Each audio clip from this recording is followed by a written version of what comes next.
بسم اللہ الرحمن الرحیم۔ السلام علیکم ورحمۃ اللہ وبرکاتہ۔ محترم ناظرین، نیک لوگوں کے تذکرے سعادت مندی کا باعث ہوتے ہیں۔ سرکار دو عالم صلی اللہ تعالی علیہ وآلہ وسلم نے ارشاد فرمایا کہ جس نے کسی مومن کا تذکرہ لکھا گویا اس نے اسے زندہ کیا، اور جس نے کسی کا تذکرہ پڑھا گویا اس کی زیارت کی، اور جس نے تذکروں کو زندہ رکھا، زندہ کیا، گویا اس نے تمام انسانوں کو زندگی بخشی۔ نیک پاکیزہ نفس، خدا کے محبوب بندوں کے تذکرے انسان کے لیے قلبی سکون کا باعث ہوتے ہیں، انسان کے غم دور ہوتے ہیں، اور عقل انسانی کو جلا ملتی ہے، عقل انسانی کو روشنی ملتی ہے۔ محبوبان خدا کی سیرت سے اچھے اخلاق اور بلند اعمال اخذ کیے جاتے ہیں، نکالے جاتے ہیں۔ جب کسی قدسی روح کا تذکرہ اور نیک طبع انسان کے حالات کے بیان ہوتے ہیں تو لازماً نصیبوں کی بلندیوں پر تعجب ہوتا ہے۔ اتنی نصیب بلندیوں پر پہنچ جاتے ہیں کہ تعجب ہوتا ہے، اور ذات باری تعالی رحمت کے دریچے، رحمت کے دروازے کھول دیتی ہے۔ محترم ناظرین، آج کی ویڈیو میں ہم ایک ایسے ہی اللہ کے محبوب بندے، اللہ کے نیک بندے کا ذکر کر رہے ہیں، اور اللہ کے محبوب بندے کا ذکر کر کے ہم اپنے لیے سعادت اور اللہ کی رحمت کے دروازوں کو کھولنے جا رہے ہیں۔ آج ہم ذکر کریں گے حضرت بہلول دنا کا۔ آپ کا نام تو آپ نے ضرور سنا ہوگا، جنہیں بہلول دنا بھی کہا جاتا ہے۔ آپ پانچویں عباسی خلیفہ ہارون رشید کے دور مارچ سن 766 عیسوی سے لے کر مارچ سن 809 میں ایک فلاسفر، ولی کامل اور تارے کے دنیا درویش کے طور پر پہچانے جاتے تھے۔ ان کا کوئی گھر نہ تھا، کوئی ٹھکانہ نہ تھا، شہر میں ننگے پاؤں چلتے پھرتے، اور جس جگہ تھک جاتے وہیں ڈیرا ڈال لیتے۔ بعض لوگوں نے انہیں مجذوب بھی لکھا ہے، کیونکہ وہ عشق الہی میں گم اور ارد گرد کے ماحول سے بے خبر ہوتے تھے۔ بہت کم لوگوں کی طرف توجہ کرتے، لیکن جب بھی عوام الناس کی طرف منہ کرتے تو حکمت اور دانائی کی بہت ہی عجیب و غریب باتیں کرتے۔ حضرت بہلول دنا کوفہ میں پیدا ہونے والے ہیں۔ آپ کا اصل نام وہاب بن عمر اور تعلق عرب قبیلے امان سے تھا۔ ان کے والد امام جعفر صادق کے شاگرد خاص تھے، لیکن کچھ وقت ساتویں امام حضرت امام موسیٰ کاظم رحمت اللہ تعالی علیہ کی صحبت میں بھی گزارا۔ حضرت بہلول کا شمار بھی امام موسیٰ کاظم کے پیروکاروں میں ہوتا تھا۔ جب خلیفہ ہارون رشید نے امام موسیٰ کاظم کو قید کرنے کے بعد ان کے تابعین، ان کے ماننے والوں کے خلاف کارروائیاں شروع کی تو وہاب المعروف، حضرت بہلول اور کچھ دوسرے لوگوں نے حضرت امام موسیٰ کاظم سے قید خانے میں ملاقات کی۔ ملاقات میں آئندہ لاہ عمل کے لیے ہدایات مانگی۔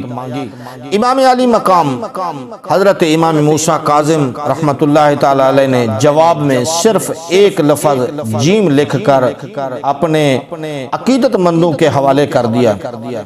ہر شخص نے جیم کو اپنے اندازے کے مطابق لیا، ہر شخص نے اپنے اندازے کے مطابق مطلب لیا۔ کسی نے جیم کا مطلب جلا وطن سمجھا، کسی نے جیل یعنی پہاڑوں اور غاروں میں رپوشی سمجھا، لیکن لیکن وہاب حضرت بہلول نے اسے جنون یعنی جنونیت میں تبدیل کر دیا۔ انہوں نے اپنی شاہانہ زندگی ترک کی اور پھٹا پرانا لباس پہن کر گلیوں میں نکل آئے۔ خلیفہ ہارون رشید سے حضرت بہلول کی ملاقات 188 ہجری میں خلیفہ کے سفر حج کے دوران کوفہ میں ہوئی، جس کا ذکر حافظ ابن کثیر نے بھی کیا ہے۔ حضرت بہلول نے ہارون کو بہت خوبصورت نصیحتیں کی، ان نصیحتوں سے متاثر ہو کر خلیفہ ہارون رشید وہ انہیں اپنے ساتھ بغداد لے آیا، اور پھر حضرت بہلول کا ٹھکانہ بغداد کی گلیاں ہی رہی۔ بہلول کا مزار بھی بغداد میں ہی ہے، جس کے ایک گوشے کے بارے میں، ایک جگہ کے بارے میں، آپ کے مزار کے ایک احاطہ کے بارے میں مشہور ہے کہ وہاں سکھ مذہب کے بانی گرو نانک نے چلا کاٹا تھا۔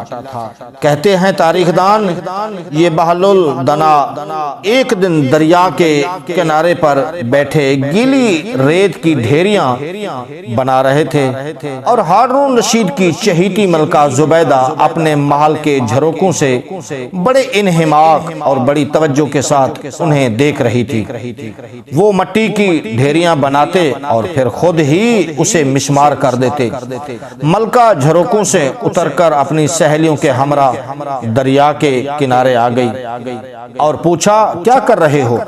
حضرت بہلول نے جواب دیا، آپ نے جواب ایسی بے نیازی سے جواب دیا کہ جنت کے محل بنا رہا ہوں۔ ملکہ نے سوال کیا، اگر کوئی تم سے محل خریدنا چاہے تو فروخت کرو گے؟ حضرت بہلول نے کہا، ہاں کیوں نہیں، میں بناتا بھی ہوں اور فروخت بھی کرتا ہوں۔ ملکہ نے پوچھا، بتاؤ ایک محل کی قیمت کیا ہے؟ حضرت بہلول نے بے ساختہ کہا، 3 درہم۔ ملکہ کے حکم پر حضرت بہلول کو 3 درہم اسی وقت ادا کر دیے گئے، اور یہ واقعہ ملکہ نے اپنے شوہر خلیفہ ہارون رشید کو بتایا۔ جیسے ہی خلیفہ نے اس واقعے کو سنا، مذاق میں ٹال دیا، اس کو سچ نہ سمجھا، لیکن رات کو ہارون رشید نے خواب میں جنت کے مناظر دیکھے، جن میں آبشاروں اور مرعزاروں کے علاوہ خوبصورت محلات بھی شامل تھے۔ سرخ یاقوت کے محل پر اس نے زبیدہ کا نام بھی لکھا دیکھا۔ ہارون رشید نے سوچا کہ دیکھوں تو صحیح، کیونکہ یہ میری بیوی کا گھر ہے۔ وہ محل میں داخل ہونے کے لیے جیسے ہی دروازے پر پہنچا، دربان نے خلیفہ ہارون رشید کو روک دیا۔ ہارون رشید کہنے لگا، اس پر تو میری بیوی کا نام لکھا ہے، اس لیے مجھے اندر جانا ہے۔ دربان نے کہا، نہیں، یہاں کا دستور الگ ہے، جس کا نام ہوتا ہے صرف اسی کو اندر جانے کی اجازت ہے، لہذا آپ کو داخل ہونے کی اجازت نہیں۔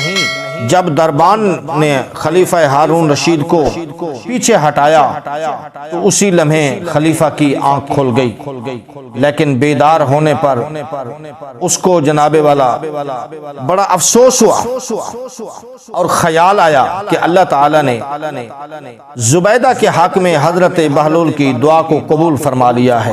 وہ ساری رات اسی افسوس میں کروٹیں بدلتا رہا کہ کاش میں بات مذاق میں نہ ٹالتا، میں بھی بہلول سے وہ محل خرید لیتا۔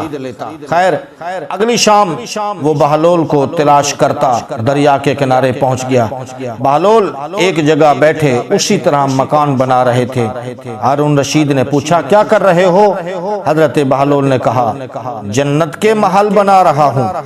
ہارون نے پوچھا، بیچو گے؟ تو حضرت بہلول نے کہا، ہاں کیوں نہیں، میں بناتا بھی ہوں اور فروخت بھی کرتا ہوں۔ ہارون نے سوال کیا کہ بتاؤ ایک محل کی قیمت کیا ہے؟ تو حضرت بہلول نے جواب دیا، تیری پوری سلطنت۔ ہارون رشید نے کہا، اتنی قیمت تو میں نہیں دے سکتا، کل تو آپ نے 3 درہم کے بدلے دے رہے تھے اور آج پوری سلطنت مانگ رہے ہو۔